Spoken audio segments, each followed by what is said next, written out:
Next up, I'm going to set up a Tailwind-based component library. Now, our app is already ready to go with Tailwind, and if you're not familiar with Tailwind, it is essentially a CSS utility library. But Tailwind doesn't give us any pre-built components. They essentially give us utilities we can use to build our own components. And the best example of this is to kind of just look at what they show in their documentation that talks about what Tailwind is. And so in a traditional CSS framework, you might actually have some class names like chat notification or whatever else. But if you look at the Tailwind implementation, there are no class names. They are just a bunch of utilities. So we have P6, max width, margin auto, background white. And so all of these are utility classes that are provided by Tailwind that essentially allow us to style with CSS, but without having to directly specify classes inside of a CSS file. Now, there's a lot more to Tailwind than just that. Essentially, it's also a design system. So even though we see P-6, that's a padding of 6, but that doesn't mean 6 rem. 6 is a unit in their design language, so it actually means 1.5. But once you get used to their design system, it's nice and easy to use, and all of your CSS is kind of scoped to where you defined the components. Now, I'm not here to sell you on Tailwind. We are going to use it, and we're already using it, but I want something more than just these utility classes. And for that, I am going to choose a component library. And essentially, component libraries take the building blocks of Tailwind and give us reusable components so we don't have to write everything from scratch whenever we're using and defining components. Now, sometimes we will if we want to customize it, but it's nice to have things that come out of the box already styled so we don't have to build up button styles from scratch. Now, one of the most popular component libraries out there is a library called Shadcn UI. You've probably heard a lot about it recently, especially with the launch of their CLI and integration with V0. But essentially, they give you components that are ready to go. You don't have to assemble all of the Tailwind classes yourself. So for instance, if I want to add this button to my app, all I need to do is import it, and then I get a nice styled button that also supports like other variants like secondary, destructive, outline, and I don't have to write all the custom CSS for that. But the thing about Shadcn is all of these components are very minimally styled. And so I would say Shadcn is a really good choice if you have your own design system or branding in mind,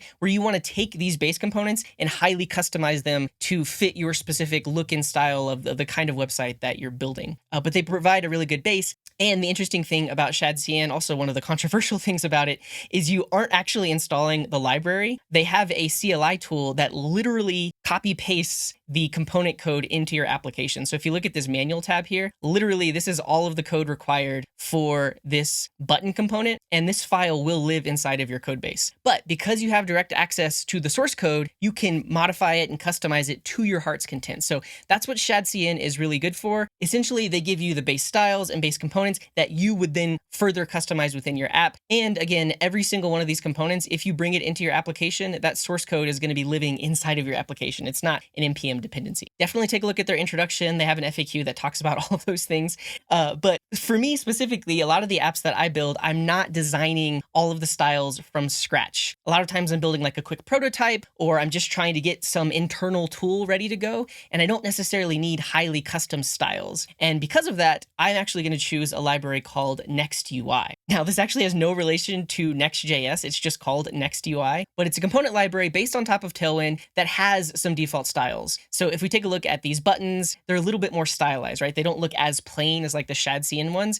And essentially, if you pull these components into your app, you're basically saying your app's going to look like this, maybe with a few slight modifications, because of course you can always customize the styles by adding new Tailwind classes, but these give you good styles by default. Like if we look at the card component, we can see a lot of like highly stylized elements that are pretty much built in and ready to go. Now, this library is installed as an NPM dependency, and whenever you need to use one of their components, you're actually importing from NextUI org. But of course, you actually don't have any way to modify the source code of this button component. The only way to customize it would be through like the props that they make available. And then of course, you can always pass down custom CSS classes.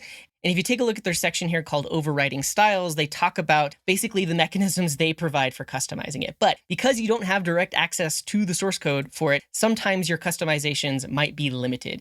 And for the apps that I'm building, that's completely fine. Most of the time, I'm just going to be using the default styles provided by these components. But it's really great that I don't have to add any of my own Tailwind CSS classes for most situations. I can literally just import the component in and it looks good by default. I might add some maybe like padding or margin navigation or layout styles to customize my app further. But the base styles of all of these components are essentially what I'm going to be using. And this is how my application is going to look when I choose these components. Now, a few other popular libraries you should take a look at are Headless UI. Headless UI is very similar to Shadcn in that they are completely unstyled. They're very like minimal generic styles. And essentially these are more interactive components that need some JavaScript behind the scenes. And if you take a look at them, you actually do import directly from the installed library and they give you these reusable components, but they're completely unstyled and you can look at their docs for further styling them.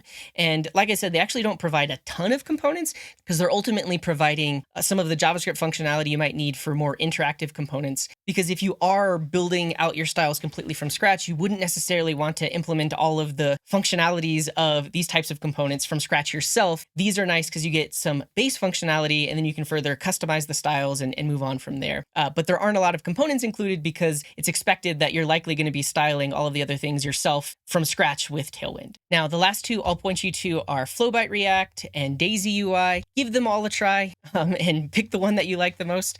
But specifically for my starter kit, I'm going to be using NextUI. I have been testing out all of these libraries and this is the one that I like the most. It has most of the components that I need. The styles look good by default. It's customizable in the way that I want to, and it works really well with React Server components. So this is one of the other aspects of choosing one of these component libraries is if they have not been updated or they're not aware of this idea of server and client components, it might make it so that anytime you want to use one of their components, you literally have to only import it inside of a client component. And that gets really cumbersome, especially if you just want to like show a button inside of a server component. For like Flowbyte and Daisy UI, these haven't been updated yet to support React Server components. So any component you want to use has to be inside of a client component, but that is not the case with NextUI. You can actually use these components inside of server components, and all of their components have the ability to be server-side rendered. Now, there are probably a lot of other libraries based on Tailwind that give you React components that I didn't mention, and maybe I don't even know about. Let me know down in the comments if you know of a library that you like to use that's based on Tailwind and gives you React components. But for my starter kit, I'm going to be using NextUI, so that's what we're going to set up in the next section of this video.